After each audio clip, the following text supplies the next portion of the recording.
दर्शकबिन यति बेला हामी सुनसरी जिल्लाको धरान उपमहानगरपालिका वार्ड नम्बर 15 मा आइपुगेका छौँ।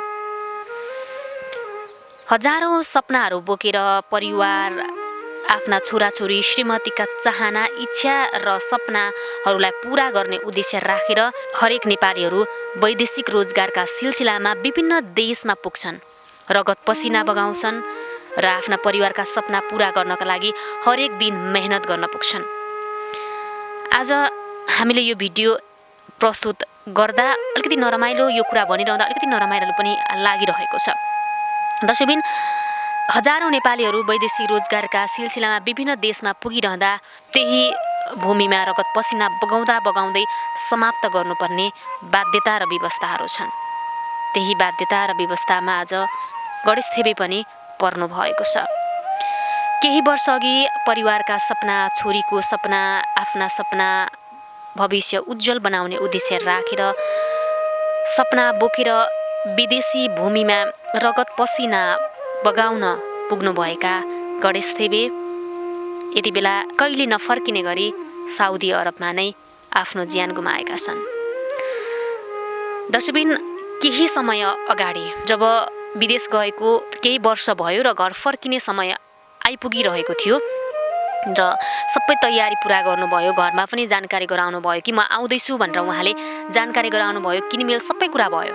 तर त्यो किनमेल हुँदाहुँदै ठ्याक्कै कोरोनाको सुरुवात भयो। कोभिड स्टार्ट भइसके पछाडि सबै कुरा बन्द भयो, प्लेनहरू बन्द भयो। त्यही समयमा गणेश थेबे उहाँ नेपाल फर्किन पाउनु भएन। कोरोनाकै कारण साउदी अरबमा गत असार 13 गते उहाँले मृत्युवरण गर्न पुग्नुभयो। उहाँका सपना कहिले पनि पुरा नहुने गरी त्यही भूमिमा समाप्त हुन पुग्यो। परिवारलाई उहाँले श्रम गरिरहनु भएको थियो, काम मेहनत गरिरहनु भएको थियो, त्यही रकमबाट परिवार चलिरहेको थियो। तर आज त्यो पनि रोकिएको छ, सानो छोरीको सपना पनि रोकिएको छ। र गणेश थेबेको परिवार यतिखेर हामीसँग हुनुहुन्छ। उहाँको शरीर, उहाँको अन्त्येष्टि साउदीमै भयो, नेपाल आउन पनि पाएन कोरोनाका कारण। अन्तिम समयमा पनि उहाँले नेपालमा उहाँको शरीरसम्म पनि आइपुगेन। परिवारले त्यो मृत्यु भएको आफ्नो श्रीमानलाई, आफ्नो छोरालाई अथवा आफ्नो बाबालाई देख्न पाएन। वैदेशिक रोजगारका सिलसिलामा विदेशमै साउदी अरबमै अन्त्य हुन पुगेका गणेश थेबेको परिवार यतिखेर हामीसँग हुनुहुन्छ। उहाँको शरीर नआए पनि त्यहाँका मनकारी मन जो नेपालीहरू हुनुहुन्छ उहाँहरू सबैजना मिलेर, विशेष गरी सहयोगी एकता समाज आदि त्यहाँका सामाजिक अभियन्ताहरू, समाजसेवीहरू सबैजना मिलेर, नेपाली मिलेर चाहिँ केही रकम उठाएर परिवार समक्ष त्यो रकम आइपुगेको छ। आज त्यही रकम हस्तान्तरण गर्ने सिलसिलामा हामीसँग यतिखेर उहाँको परिवार, छोरी र यो रकम यहाँसम्म ल्याउनको लागि जुन भूमिका निभाउनु भएको छ उहाँ पनि हामीसँग हुनुहुन्छ, परिवारको सदस्य पनि हुनुहुन्छ। र केही सहयोगी मनहरू जसले चाहिँ विदेशी भूमिमा उहाँको निधन भइसके पछाडि त्यहाँका नेपालीहरूले चाहिँ दर्शकबिन देखिरहनु भएको छ। सानो नानी हुनुहुन्छ, 7 वर्षको नानी होइन, 7 वर्षको नानी हुनुहुन्छ, उहाँको श्रीमती हुनुहुन्छ र विदेशी भूमिमा परिवारलाई चाहिँ आर्थिक सहयोग होस्, परिवारको अथवा नानीको उज्जवल भविष्य होस्, आफ्नो श्रीमतीको उज्जवल भविष्य होस् भनेर चाहिँ उहाँ विदेशिनु भयो। विदेशी भूमिमै उहाँको निधन हुन पुग्यो। निधन हुनुको कारण पनि हामी परिवारबाट बुझ्नेछौँ। सँगसँगै नेपाली मनहरूले जुन रकम पठाउनु भएको छ त्यो रकम पनि हामी परिवारलाई हस्तान्तरण गर्नेछौँ र हामीले चाहिँ जसले रकम पठाउनु भएको छ स्क्रिनमा पनि तपाईँलाई हामी प्रस्तुत गर्नेछौँ। सबैजनालाई म एकमुष्ट स्वागत गर्न चाहन्छु। धन्यवाद। परिचयबाट सुरु गरौँ है। हजुरको नाम? नमस्ते। फेरि पनि मेरो नाम चाहिँ जयप्रकाश राई हो। म यहाँ जुन मृतक भाइ गणेश कुमार थेबेको चाहिँ कान्छा भेना हो। मेरो खास घर चाहिँ उहाँ मृतक पनि ताप्लेजुङ जिल्ला याङ्गोरा गाउँपालिका, पाथिभरा याङ्गोरा गाउँपालिका वार्ड नम्बर 6 मा पर्छ उहाँ चाहिँ। म चाहिँ 1 मा हो। साबिक पालिका चाहिँ हाम्रो एउटै हो।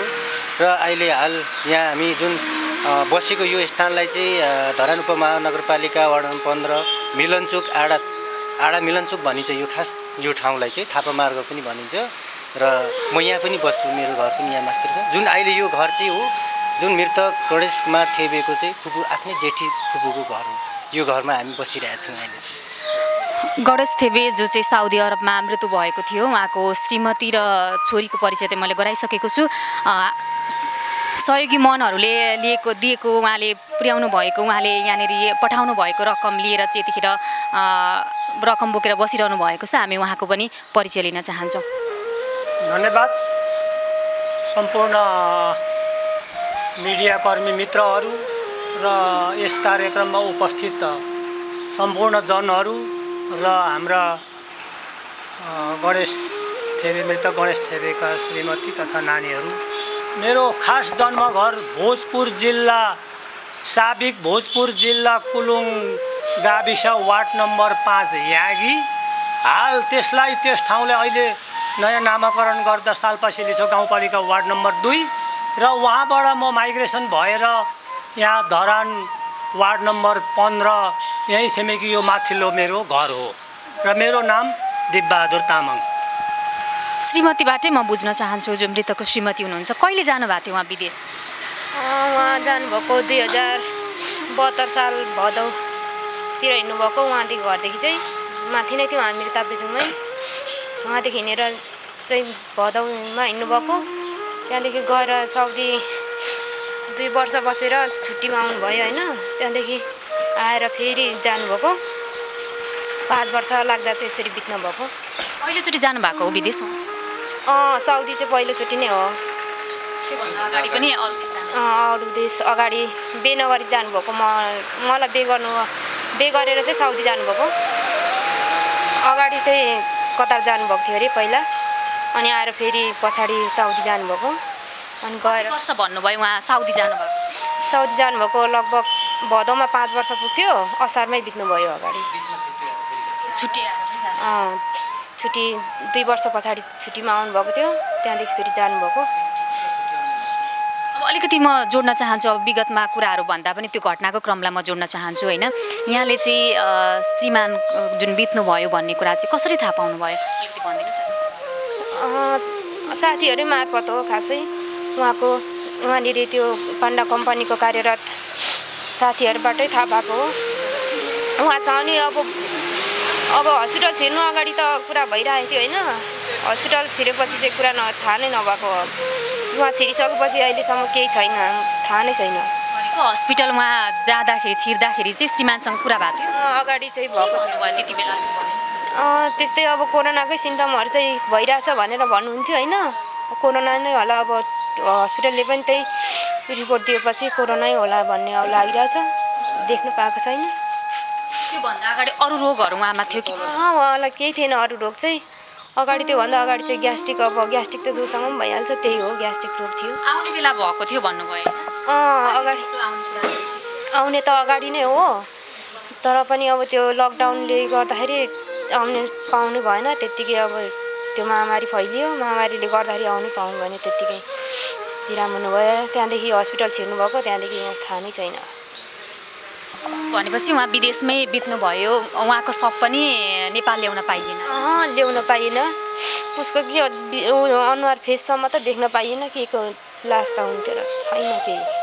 साथीहरू सबै थाहा पाएको, अनि साथीहरूदेखि नै उहाँको म्यानेजरहरूसँगै हो थाहा पाएको सबै डकुमेन्टहरू। उहाँहरूले पनि पठाइदिनु भयो त्यो सर्टिफिकेट, डेथ सर्टिफिकेटहरू, त्यहीबाट थाहा भएको। छैन, नत्र अरू त केही थाहा नै छैन। पछाडि चाहिँ साथीभाइले यस्तो भयो? उहाँहरूले नै सबै। सर्वप्रथम त खेमराज दाई नै हो, उहाँले सही गरिराख्नु भएको। अगाडिदेखि नै खबरहरू पनि दिइराख्नु भएको। उहाँको टिम लिडर पनि उहाँ खेमराज दाई नै हुनुहुन्छ अरे। कम्पनी त उहाँ त साउदी रियादको पान्डा कम्पनी हो। सुपर मार्केटमा, त्यही हो, सुपर मार्केटमा काम गर्छु भन्नुहुन्थ्यो। कस्तो उहाँले चाहिँ त्यो फोनमा कुराकानी भयो होला मृत्यु हुनुभन्दा अगाडि होइन, कामको बारेमा, अप्ठ्यारो परिस्थितिको बारेमा केही भन्नुभयो हजुरलाई? अप्ठ्यारो त खासै त्यस्तो गाह्रो काम त छैन भन्नुहुन्थ्यो। अब चिसोमा काम गर्नु चाहिँ पर्छ भन्नुहुन्थ्यो होइन। एसीहरू अब त्यस्तैमा, अनि अब सुपर मार्केटभित्र अब के हुन्छ काम त अब खासै थाहा भएन। बिहे भएको चाहिँ कति वर्ष? बिहे भएको 8 वर्ष हुन लागेको थियो होला, 8-9 वर्ष। 8 वर्ष पुरा भयो 8 वर्ष पुगेर 9 वर्ष छोरी पनि हुनुहुन्छ भइसक्यो कतिमा पढ्दै हुनुहुन्छ छोरी छोरी 1 मा अहिले यस्तै छ अब के गर्नु छोरीको लागि सहयोग रकम आएको छ अब उहाँहरूले दुःख गरेर पठाइदिनु भएको छ छोरी जुन खबर आइसके पछाडि होइन यहाँहरूले चाहिँ परिवारमा जुन दुःखद घटना घटेको छ हामी पनि एकदमै त्यो बोल्न पनि हजुरले जुन यहाँ श्रद्धाञ्जली कार्यक्रम भइरहँदा रकम हस्तान्तरण भइरहँदाखेरि जुन दृश्य देख्दाखेरि एकदमै धेरै हामी पनि भावुक भएका छौँ होइन डरो मन गर्नु होला हामी त्यही पनि कामना गर्न चाहन्छौँ अब अलिकति रकम हातमा बोकेर बसिरहनु भएको छ उहाँसँग पनि हामी कुरा गर्छौँ जब बितिसके पछाडि नेपालीको मन भइसके पछाडि सहयोग गर्नुपर्छ सानी छोरीलाई केही पछि भविष्यमा पढाइमा पनि केही सहज होस् भनेर त्यहाँका नेपालीहरूले चाहिँ मिलेर विशेष गरी सहयोगी नेपाली एकता समाज जसको संस्थापक अध्यक्ष श्री खेमराज भट्ट हुनुहुन्छ उहाँको नेतृत्वमा केही रकमहरू उपलब्ध भएको छ परिवारको लागि हामी कसरी यो रकम चाहिँ सङ्कलन गर्नुभयो त्यसको बारेमा पनि बुझ्ने प्रयास गर्दैछौँ हस् हजुर धन्यवाद यसको लागि सबभन्दा पहिला मलाई मृतक परिवारसँग छिमेकमा भए पनि गहिरो चिन्जान थिएन किनभने म पनि धरानमा भर्खर 2 वर्ष मात्रै भयो यहाँ इस्टाब्लिस भएको गहिरो उहाँसँग चिन्जान थिएन अब मेरो छोरा नगेश तामाङ साउदी अरबमा कार्यरत भएको लगभग 21 वर्ष भयो यस दौरानमा कसरी यो पैसा चाहिँ उहाँबाट चाहिँ हस्तान्तरण गर्ने भनेर उनीहरूको बिचमा कुराकानी चलेछ अनि मेरो छोरा नगेशले यहाँ यस्तो कुराकानी भएको छ उहाँ के वितरण गर्ने अनुकूल मिल्छ हाम्रो भाषामा बाउलाई आपा भनिन्छ त्यो कुरा त्यसरी चाहिँ पैसा वितरण गर्ने केही अनुकूल मिल्छ आपा भनेर मेरो छोरा नगेशले सोध्यो अनि पैसा आयो भने त यो त ठुलो कुरै भएन अनि हामी चाहिँ एउटा कार्यक्रम गर्छौँ पैसा दिन्छौँ म दिन सक्छु भनेर मैले भनेपछि फेरि नगेशले उताको कम्पनीको साथीहरूलाई मेरो बाउले चाहिँ दिन सक्ने रहेछ भनेर साथीसँग कुरा गरेछ अनि साथीसँग कुरा गरेपछि ल ठिक छ न त पैसा चाहिँ नि बुढा मान्छे पैसा नेपालमा तलमाथि हुँदैन एउटा विश्वास गरेछ र लु पैसा पठाउँ न त भनेर चाहिँ नि उनीहरू कुरा भएपछि ल पैसा आउने भयो पैसा यति छ तपाईँले चाहिँ नि पैसा म आइएमईद्वारा पैसा पठाइदिन्छु अनि एउटा कार्यक्रम गरेर पैसा वितरण गर्नु होला भनेर यो कुरा भएको चाहिँ लगभग असोजमै होला या भदौ लास्ट असोजको मिति एक्युरेट थाहा छैन अनि त्यो बेला ल भनेर पैसा असोजमा आएर मैले पैसा निकालेँ अनि उहाँहरूसँग कुराकानी मैले राखेँ उहाँहरूसँग त राम्रो चिन्दैन पनि उहाँ भाइ र अर्को भाइ के भाइ हो उहाँसँग मैले कुरा राखेको अनि असोज 17 गतेको दिन हाम्रो यो तेर्सो बाटो यहाँ हामीले नयाँ बाटो निर्माण गरेका छौँ त्यो बाटो निर्माण गरेको दिन त्यो बाटो उद्घाटन थियो त्यो बाटो उद्घाटनको दिन हाम्रो चाहिँ यहाँ प्रदेश सभासद हाम्रो चाहिँ यहाँका गण्यमान्य वार्ड अध्यक्ष वार्ड सदस्य लगायत छिमेकी सुजेन्द्र गोले हामीले चाहिँ त्यो बाटो उपभोक्ता निर्माण समिति र लगायत छिमेकी सबै बोलाएर हामीले बाटो उद्घाटन गऱ्यौँ त्यही दिन चाहिँ यो पैसा वितरण गर्नु सुइटेबल हुन्छ त्यही दिन पैसा बाँडौँ है भनेर चाहिँ मैले उहाँलाई कुरा राख्दाखेरि ठ्याक्क हामीले त्यो असोज 17 गतेको कुरा हो असोज 17 गते त्यही दिन या अगाडि 16 गते 15 गते कति दिन उता यो गणेश थेबेको उता आफ्नो अन्तिम काजक्रिया गर्ने फिक्स भएकोले गर्दा यो नानी त्यहाँ आउनु सक्दैन म आउनु सक्दिनँ भनेर नानीसँग फोनमा पनि कुराकानी भएर उहाँसँग नि कुराकानी भएकोले ल पछि टाइम मिलाएर हामी आउँला भनेर चाहिँ नि पछि पैसा त्यो कार्यक्रममा पैसा बाँड्न सफल भयौँ न अनि त्यहाँपछि मङ्सिरतिर पनि एकचोटि कुराकानी भएको यहाँ म डकुमेन्ट मिलाउँदैछु अब अलिक पछाडि आउँछु अङ्कल भनेर नानीले मलाई फोनमा कुरा गर्यो त्यसपछि पुसमा फेरि म आफ्नो व्यावहारिक कामले काठमाडौँ गएँ काठमाडौँ 20-22 दिन बसेर अनि फोनमा कुराकानी भएर लु यति गते चाहिँ यो वितरण गरौँ है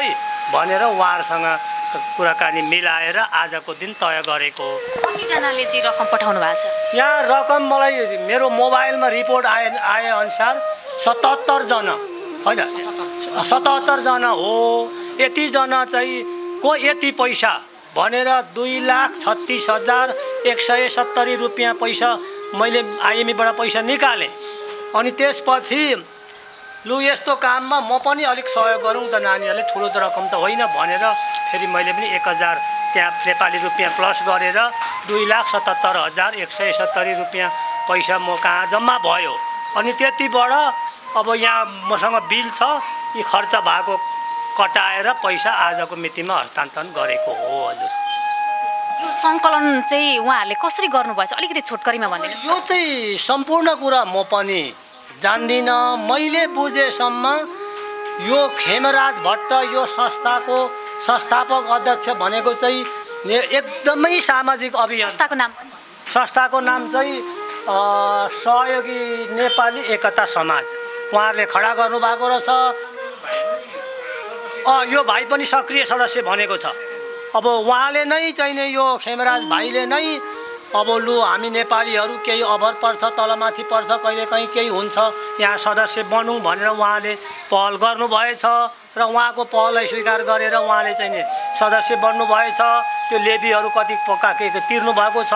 अब त्यसरी दुर्घटना भएपछि पैसा चाहिँ अब कसरी कति पहल गरेर कति पैसा कोबाट कति पैसा उठेको छ भन्ने कुरा मलाई चाहियो डाटा भनेर चाहिँ मैले उहाँ कुरा गरेपछि खेमराज भट्टले र मेरो छोराले यो पैसा यसरी आएको भनेर चाहिँ नि यो ठेगाना थिएन, नाम मात्रै थियो र रकम मात्रै थियो, मोबाइलमा छ।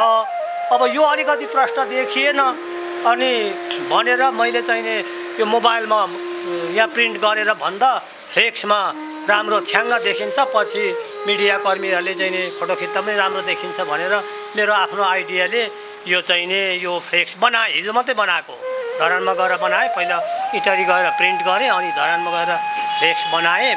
अनि त्यसपछि यो पैसा उठाउनुमा खेमराज भाइ लगायत हाम्रो नगेश र अन्य साथीहरूको ठुलो भूमिका मैले निर्वाह गरेको देखेँ। म त केवल उहाँहरूले चाहिँ नि एउटा विश्वासको हकले पैसा पठाइदिएर पैसा वितरण गर्ने मात्रै हो। खास यसमा ठुलो भूमिका यो पैसा उठाउनु पर्छ, यसरी सहयोग गर्नुपर्छ भन्नेमा ठुलो भूमिका चाहिँ एक नम्बरमा हाम्रो खेमराज भाइ नै बुझेँ मैले र लगायत मेरो छोरा लगायत अरू सम्पूर्ण साथीहरूको पहलमा पैसा आएको रहेछ। र मलाई खेमराज भट्टले चाहिँ नि यसरी तपाईँले कार्यक्रम गरिदिनुहोस् बुवा भनेर मलाई मेलमा खबर गर्नुभएको छ। उहाँसँग फेसबुक भेटेको पनि छैन मैले। र अनि त्यसपछि त्यो नगेशले चाहिँ लु यसरी चाहिँ नि गरिदिनुहोस् र सम्भव भएमा लाइभ पनि मिडियाकर्मी राखेर लाइभ पनि गरिदिनुहोस् र अनिवार्य चाहिँ नि यो युट्युबमा चाहिँ हालेको हुनुपर्छ र च्यानलमा लगाएको हुनुपर्छ। किनभने दिएको मान्छेलाई पैसा दिने 5 रुपियाँ दिए पनि पारदर्शी होस्। बा बिचमा खाएको छ कि बा केही भएको छ कि नेपालको चलन यस्तो पैसा सही ठाउँमा पुगोस् भनेर यो युट्युबर बोलाएको हो। यहाँहरूलाई धन्यवाद। अनि अब यहाँहरूले चाहिँ नि अब यसमा यहाँ पैसा 2,31,440 बाँकी रकम यो यहाँ खर्च भएको छ, मसँग बिल छ। हामी उहाँको जति पनि रकम पठाउनु भएको छ उहाँको नामावलीहरू पनि स्क्रिनमा देखाउनेछौँ होइन। जुन खेमराज भट्ट जसको नेतृत्वमा यो रकम आएको छ उहाँलाई हामी पनि धेरै धेरै धन्यवाद पनि दिन चाहन्छौँ। छोरी 7 वर्षको नानी एउटा श्रीमती होइन, उहाँको केही भविष्यमा चाहिँ केही सहयोग मिलोस् भनेर उहाँले त्यो उद्देश्य राखेर पठाउनु भएको छ होइन। हामी पनि उहाँहरूलाई एकदमै धेरै हृदयदेखि धेरै धेरै धन्यवाद पनि दिन चाहन्छौँ।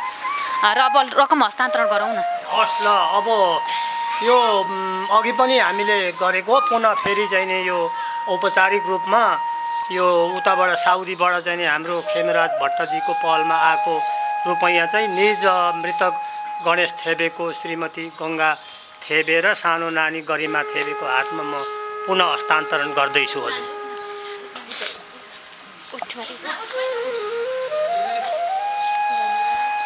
दर्शकबिन हामी फेरि पनि उहाँहरूलाई धेरै धेरै धन्यवाद दिन चाहन्छौँ जसले रकम सङ्कलन गरेर पठाउनु भएको छ।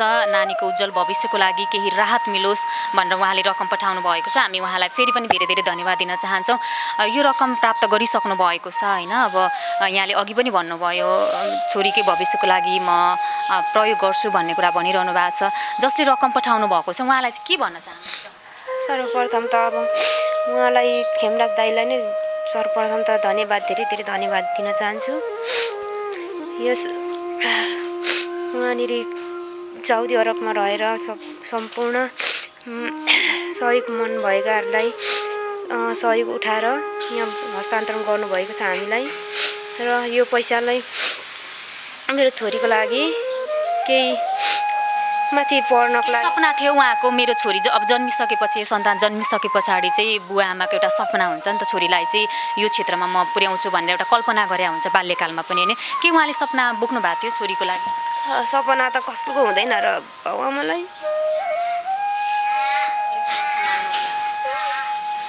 त्यही सपना बोकेर त बाहिर जानुभएको बनाउने रहर त उसलाई के थियो त्यो नि अब के गर्नु र भइदिएन साथ दिएन यस्तो